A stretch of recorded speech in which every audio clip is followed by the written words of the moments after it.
How's it going, ladies and gentlemen? It's your boy Rough Diamond here, back with part 2 out of 3 on my first PC build ever. Be sure to check out part 1 if you haven't done so already, which is me explaining each component and why I bought it. Something I learned from this build, apart from the obvious, is 1, take your time and think ahead, consider each component, things like are the fixing screws and connector ports accessible. As there were a few times during this build, we had to backtrack, remove a certain component just to get access to the screws, etc. And 2, builds are never always straightforward. Every case is different, every CPU cooler is different, so once again, don't be discouraged if the machine doesn't turn on first time or you can't get access to connectors. Take your time and think it through. This video will contain short little clips of the build itself and a bit of commentary from me explaining each part, what it does and any special fitting requirements. Right, I'm going to get straight into the build, starting with the case, which is the Cooler Master Case H500. This is a really cool case. I bought it for the looks, colour and the built-in RGB lighting, but after unboxing it, I liked it even more. It's classed as a mid case, but there's a lot of space inside for parts and airflow. It's got 2 built-in fans on the front and 1 on the back.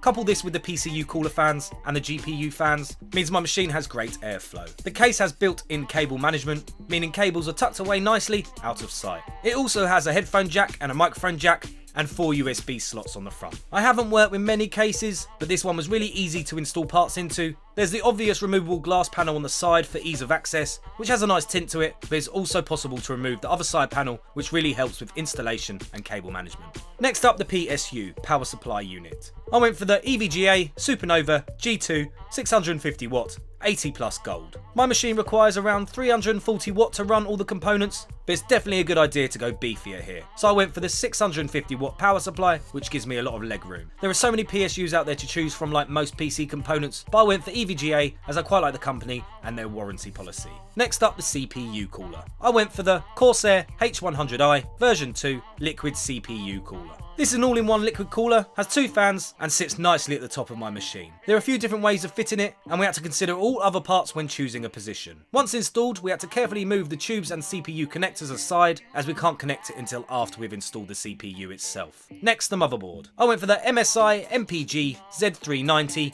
Gaming Pro Carbon AC. Not only does this motherboard look great with its carbon decoration and RPG lighting, it has plenty of slots including 1 dedicated to VR. There's a small program you can use to change the RGB lighting, but you can also download an app on your phone to control it there as well. The Z390 chipset is relatively new and is only compatible with the 8th and 9th gen CPUs. Next, the CPU Central Processing Unit. I went for the Intel i7 8th generation. I was originally going for the 7th gen CPU, but after realising it doesn't work with my chosen motherboard and it didn't cost much more, I decided to get the 8th generation version instead. The CPU is only small and clips straight onto the motherboard. Now all we have to do is connect the CPU cooler, which we put aside earlier, to the motherboard, which is how it calls it. This is the trickiest step out the lot because there is paste on the end of the cooler which needs to be completely air free when applying it over the CPU. Next up, RAM. I went for the Corsair Vengeance LPX 16GB DDR4 3000. 2 bits of 8GB RAM sit directly onto the motherboard, pretty straightforward to install, and the motherboard has 2 spare slots in case I want to increase the RAM later. But for now, 16GB DDR4 3000 is fast enough for what I need. Next, solid state drive. I went for the Samsung 970 EVO 500GB PCI SSD.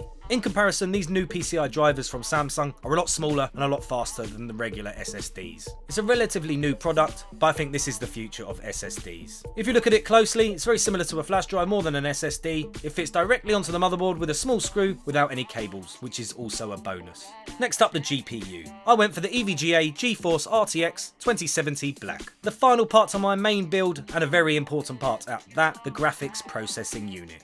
Out of all of the components, this one took me the longest to decide on. I was originally going for the GeForce 1070 and I've changed my mind a few times since, finally settling with the GeForce RTX 2070. As it's a reasonable price, faster than its predecessors and loaded with the latest RTX technology. Once the GPU was in, we made sure all of the components were plugged in, and this would be the first time we booted up my machine, with the optical drive plugged in so we can install the operating system that came on disk. When booting up the machine for the first time, we had to make sure each component was working, especially the fans, so the computer doesn't overheat. You may have noticed we haven't installed the HDD yet, hard disk drive yet, and this is so we don't confuse the machine, as we first want to install the operating system, Windows 10 on the SSD, and once we are done, we install the other hard disk drive as a separate disk for smaller files like music and videos. Now that both storage devices have been installed, it's time to set up the rest of the machine. Things like drivers and utilities for each component, like the MSI Afterburner, which allows you to monitor usage and temperature of your components whilst performing tasks. Once I was happy with the build and confirmed everything was working, networking, it's time for cable management. This isn't just for looks, this is so you get good airflow throughout your PC, keeping things cool. Just make sure if you are unplugging cables, remember where they came from. Also, I like to make sure my external cable management is in place as well. I have lots of hardware to plug in, which means a lot of different cables, and it can get very messy behind there. And finally, it was time to start downloading software and games like OBS and PUBG, which took forever with my current internet speed.